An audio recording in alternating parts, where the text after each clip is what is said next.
جی سامعین، آپ کا اپنا قاری حاضر ہے ابن صفی کی عمران سیریز کی 24ویں کتاب پاگل کتے کی نئی ایپیسوڈ کے ساتھ۔ مجھے امید ہے کہ آپ یقیناً اردو ادب کی اس منفرد تخلیق سے لطف اندوز ہو رہے ہوں گے۔ اگر آپ نے اس سے پہلے والی ایپیسوڈز نہیں سنی تو ہمارے چینل کی پلے لسٹ میں جائیں اور پچھلی تمام ایپیسوڈ سنیں اور اپنے لطف کو دوبالا کریں۔ آئیے سنتے ہیں عمران سیریز کی نئی ایپیسوڈ۔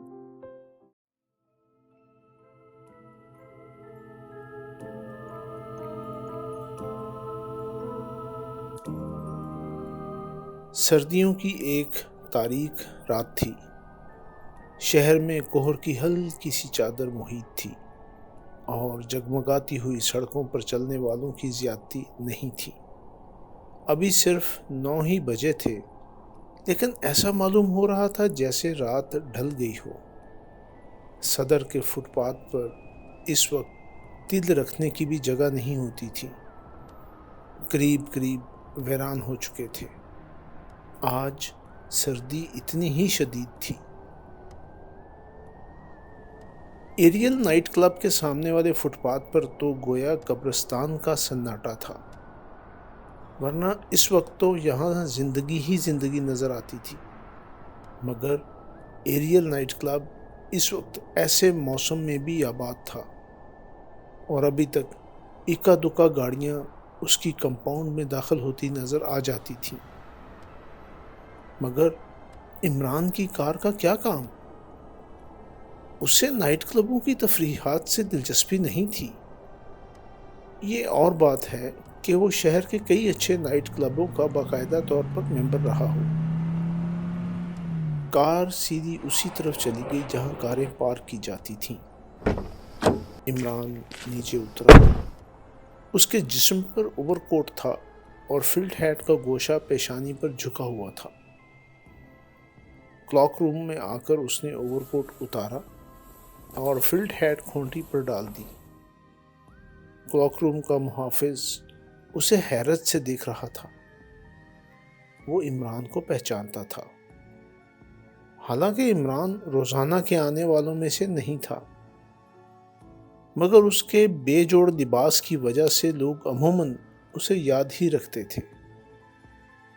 کلاک روم کے محافظ نے اس پر نظر پڑتے ہی اسے پہچان لیا تھا اور اسے توقع تھی کہ وہ اوور کوٹ کے نیچے سے کوئی مضحکہ خیز قسم کا لباس ظاہر ہو کر وقتی تفریح کا باعث بنے گا، مگر ایسا نہیں ہو سکا اور اسی پر اسے حیرت ہوئی تھی، کیونکہ عمران آج باقاعدہ لباس میں تھا، لیکن چہرے پر حماقت آج بھی نظر آ رہی تھی۔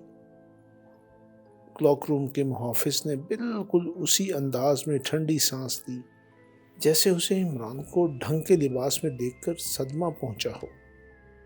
آج عمران نے اس کی طرف دیکھ کر اپنے سر کو جنبش بھی نہیں دی تھی۔ وہ وہاں سے سیدھا ڈائننگ ہال میں چلا آیا۔ یہاں آرکیسٹرا بج رہا تھا اور میزیں زیادہ تر آباد تھیں۔ عمران ایک خالی میز پر بیٹھ گیا۔ اسے دیکھ کر ایک ویٹر میز کی طرف چل پڑا تھا۔ جیسے ہی وہ قریب آیا، عمران نے آہستہ سے کہا، شوگر میپل، اور پھر قدرے اونچی آواز میں بولا، سردی بہت شدید ہے، میرے لیے انگاروں کا شربت لاؤ۔ انگاروں کا شربت؟ ویٹر نے حیرت سے دہرایا۔ شوگر میپل، عمران نے پھر آہستہ سے کہا، کیا تم بہرے ہو؟ بہت بہتر جناب۔ ویٹر مؤدبانہ انداز میں جھکا اور ایک باسلیقہ ویٹر کی طرح رخصت ہو گیا۔ عمران احمقانہ انداز میں چاروں طرف دیکھ رہا تھا۔ ایسا معلوم ہو رہا تھا جیسے وہ پہلی بار کسی بڑی تفریح گاہ میں داخل ہوا ہو۔ کچھ دیر بعد ویٹر کافی کی ٹرے اٹھائے ہوئے واپس آیا۔ ٹرے میز پر رکھ دی گئی اور ویٹر چلا گیا۔ عمران نے سب سے پہلے شکر کا برتن کھسکایا۔ اس کے نیچے ایک تہہ کیا ہوا کاغذ موجود تھا۔ اس نے اسے جوں کا توں رہنے دیا اور پیالی میں شکر ڈالنے لگا۔ تھوڑی دیر بعد وہ کافی کے گھونٹ لیتا ہوا شکردانی سے برآمد ہونے والی تحریر پڑھ رہا تھا۔ اس کی شکل دیکھنے میں ابھی تک کامیابی نہیں ہوئی۔ وہ ہمیشہ رات ہی کو اپنے کمرے سے نکلتا ہے۔ اس کے اوور کوٹ کے کالر اٹھے ہوئے ہوتے ہیں اور فلٹ ہیٹ جھکا لی جاتی ہے۔ وہ کبھی ڈائننگ ہال میں نہیں دیکھا گیا۔ میں کوشش کر رہی ہوں کہ اسے دیکھ سکوں۔ عمران نے کاغذ کو جیب میں ڈال دیا۔ اس کے بعد بآسانی اندازہ لگایا جا سکتا تھا کہ وہ کافی پینے میں جلدی کر رہا ہے۔ کافی ختم کر کے وہ تھوڑی دیر بیٹھا جاز سنتا رہا، پھر اس انداز سے اٹھا جیسے کوئی بات یاد آ گئی ہو۔ اس نے کاؤنٹر پر ہی کافی کی قیمت ادا کی اور تیزی سے چلتا ہوا کلوک روم میں آیا۔ محافظ نے اسے اوور کوٹ پہننے میں مدد دی۔ آج بہت جلدی تشریف لے جا رہے ہیں جناب، اس نے بڑے ادب سے کہا۔ ہاں، میں اپنا پرس گوڈن بار کے کاؤنٹر پر بھول آیا ہوں۔ اوہ، لیکن کب اس کے کہ وہ اظہار ہمدردی کے طور پر کچھ سنتا، عمران باہر آ چکا تھا اور اتنی جلدی میں تھا کہ ایک آدمی سے ٹکراتے ٹکراتے بچ گیا۔ وہ بھی ٹھیک اسی وقت کلوک روم میں داخل ہوا تھا جب عمران نے باہر جانے کے لیے سپاٹا بھرا تھا، لیکن شاید اس آنے والے نے عمران کی شکل نہیں دیکھی تھی، ورنہ دونوں میں یہیں مہا بھارت ہو جاتی، کیونکہ یہ آنے والا محکمہ سراغرسانی کا سپرڈنٹ کیپٹن فیاض تھا۔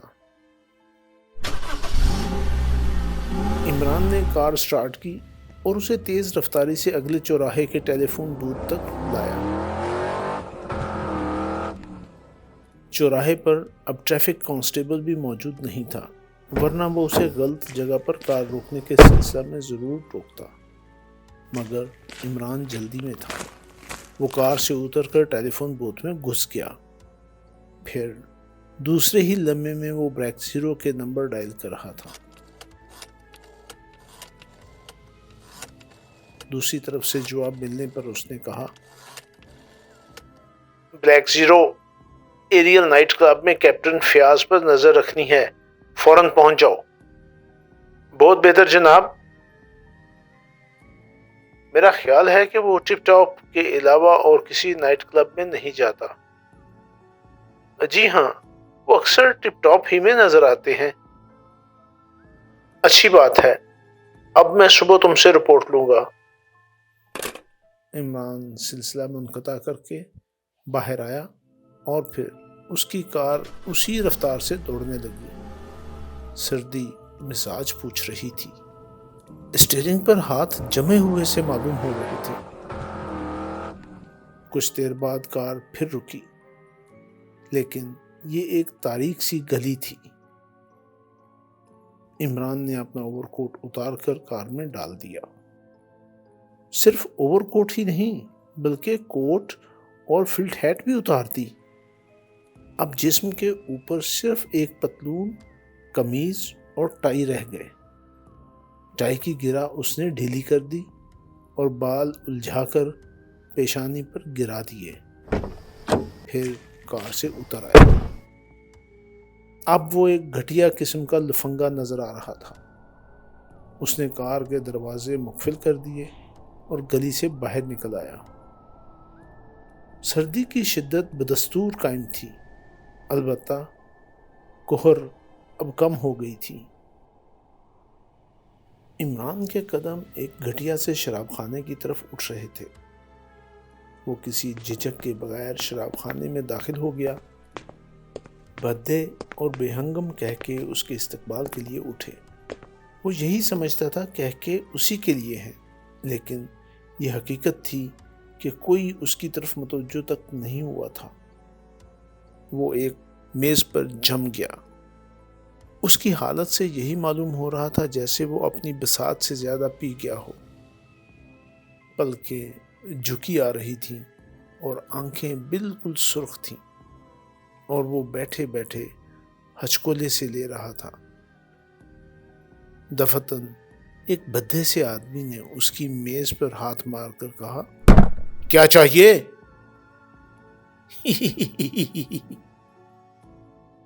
عمران اس کے چہرے کے سامنے انگلی نچا کر ہنسا۔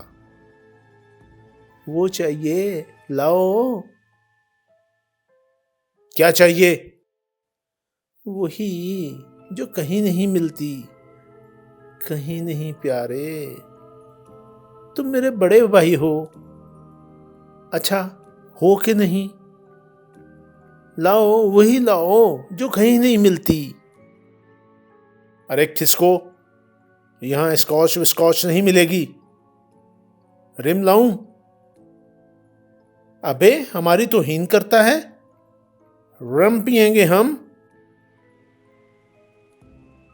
دفتن ایک شرابی شاید نشے کی جھونک میں عمران پر آ گرا۔ میز الٹتے الٹتے بچی، پھر وہ اور عمران ایک دوسرے سے لپٹ پڑے۔ جو آدمی عمران کا آرڈر لینے آیا تھا دونوں کو الگ کرانے لگا، لیکن ہال میں بیٹھے ہوئے لوگ صرف کہکے لگا رہے تھے۔ ان میں سے ایک بھی نہیں اٹھا۔ ویسے شراب خانے کے دو ملازم گنڈے آہستہ آہستہ ان کی طرف بڑھ رہے تھے۔ غالباً وہ اس گھات میں تھے کہ ان دونوں شرابیوں کو اٹھا کر باہر فٹ پاتھ پر پھینک دیں۔ یہاں دنگا فساد کرنے والوں کے ساتھ یہی برتاؤ کیا جاتا تھا، لیکن ان کے قریب پہنچنے سے پہلے ہی دونوں الگ ہو گئے تھے۔ نکل جاؤ، ان میں سے ایک نے دونوں کی گردنیں دبوچتے ہوئے کہا۔ عمران بدستور نشے میں جھوم رہا تھا۔ اس نے بے بسی سے کہا، جاتے ہیں یار، اب کبھی ایسی بری جگہ نہیں آئیں گے۔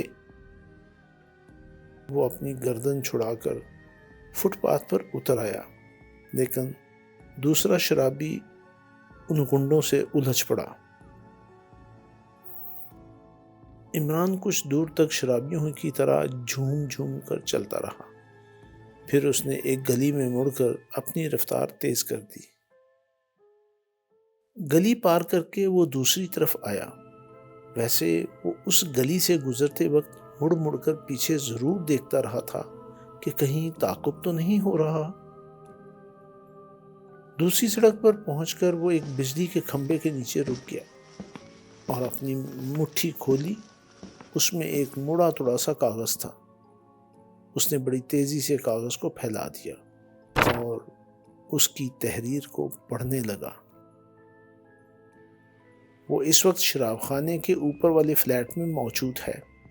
آج میں اس کی شکل دیکھنے میں کامیاب ہو گیا ہوں، لیکن آنکھیں نہیں دیکھ سکا، کیونکہ آنکھوں پر مرکری پالش والے شیشوں کی اینک تھی۔ اس کے چہرے پر کنگ جارج ففتھ ٹائپ کی سیاہ داڑھی ہے۔ شراب خانے کے اوپر والے فلیٹ میں 15 دن قبل ایک بوڑھی عورت مسز پارسن رہتی تھی۔ وہ اسے خالی کر کے چلی گئی تھی۔ اب ایک ہفتہ سے پھر اس میں یہ پراسرار کرایہ دار آ گیا ہے۔ وہ عموماً رات اسی فلیٹ میں گزارتا ہے اور دن بھر غائب رہتا ہے۔ عمران نے پرچے کو جیب میں ڈال دیا اور اسی گلی کی طرف چل پڑا جہاں اپنی کار چھوڑی تھی۔ اس کی رفتار تیز تھی اور وہ اپنے بال پیشانی سے ہٹا کر پیچھے کی طرف الٹتا جا رہا تھا۔ کار کے قریب پہنچ کر اس نے سب سے پہلے باقاعدہ طور پر بالوں پر کنگھا کیا، اوور کوٹ نکال کر پہنا، ٹائی کی گرہ درست کی۔ اسے پھر اسی شراب خانے کی طرف جانا تھا جہاں کچھ دیر پہلے ایک شرابی اس سے الجھ پڑا تھا۔ شاید وہ اسی کا کوئی آدمی تھا جس نے اس طرح اسے ایک اہم اطلاع دی تھی۔ وہ کار میں بیٹھ گیا اور کار پھر گلی سے سڑک پر نکل آئی، لیکن اب عمران کے چہرے پر مونچھوں کا بھی اضافہ ہو گیا تھا۔ ویسے یہ مونچھیں ایسی تھیں کہ قریب سے دیکھنے والے ان کے نقلی ہونے کا اندازہ بآسانی لگا سکتے تھے، اور عمران بھی اس کے علاوہ اور کچھ نہیں چاہتا تھا کہ شراب خانے کے اندر بیٹھنے والے اسے دور ہی سے دیکھ کر پہچان نہ سکیں۔ اس کی اس خواہش کا اندازہ اس سے لگایا جا سکتا تھا کہ بالائی منزل کے زینوں پر قدم رکھتے ہی اس نے مونچھیں نکال کر جیب میں ڈال دی تھیں۔ کار اس نے شراب خانے کے سامنے ہی کھڑی کی تھی اور اب زینے طے کرتا ہوا اوپر جا رہا تھا۔ یہاں ایک لائن میں 5 یا 6 فلیٹ تھے اور ان کے سامنے ایک طویل بالکنی تھی۔ وہ ٹھیک شراب خانے کے اوپر والے فلیٹ کے سامنے رکا۔ دروازہ بند تھا۔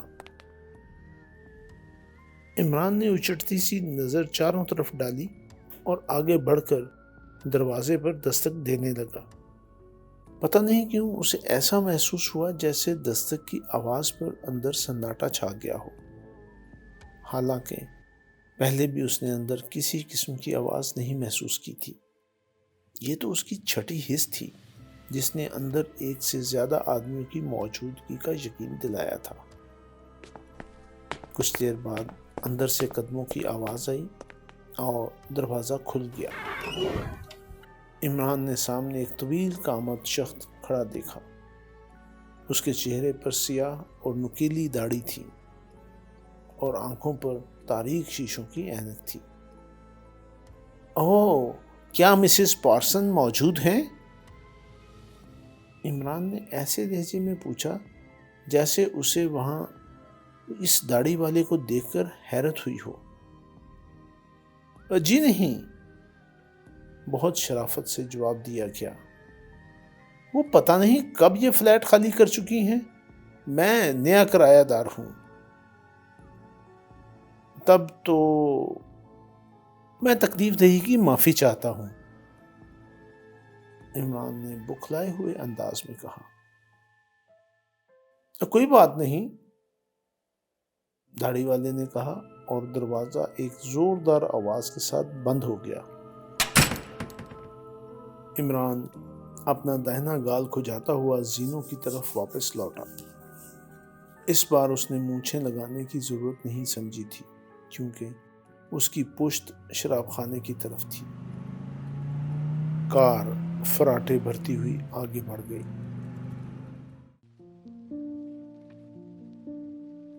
جی سامعین، آپ نے عمران سیریز کی نئی ایپیسوڈ سنی۔ مجھے یقین ہے کہ آپ ضرور اس سے محظوظ ہوئے ہوں گے۔